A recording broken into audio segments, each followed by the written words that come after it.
باید قید نمود که در برابر خیلی که ما گفتیم استراحتگاه‌های بیرون شهری وجود داشتن، اینطوری در نزدی 37 مؤسسه تعلیمی،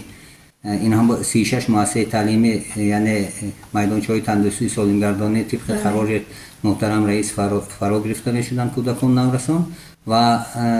با نظر داشت این تا 2 سال اخیر از جانب مرکز تحصیلات علاوه‌ای این هم باشد مرکز کودکان و نورسان شهر دوشنبه میدانچه نزدی موثقی تشکیل کرده شده است که در هر یک بس 100 نفری را قبول می نماید و در 4 بس یعنی 400 نفر فراگیر می شود و در مجموع 37 میدانچه های تندرستی سالمگردانی باید یعنی کودکان نورسان را در نزد خود حل می کردند. و یک چیز رو باید قید نمود که بعد از اون که ما حالتی با وقوع آمده را در استراحتگاه بیرون شهری گفتیم، همزمان در نزد 5 مؤسسه تعلیمی ناحیه فردوسی و 5 مؤسسه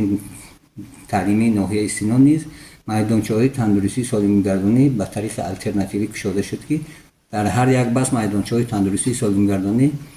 هر یک مؤسسه تعلیمی با نشان دهنده معین یعنی با 40 نفری کودکان را در یک بس جلب میکنه.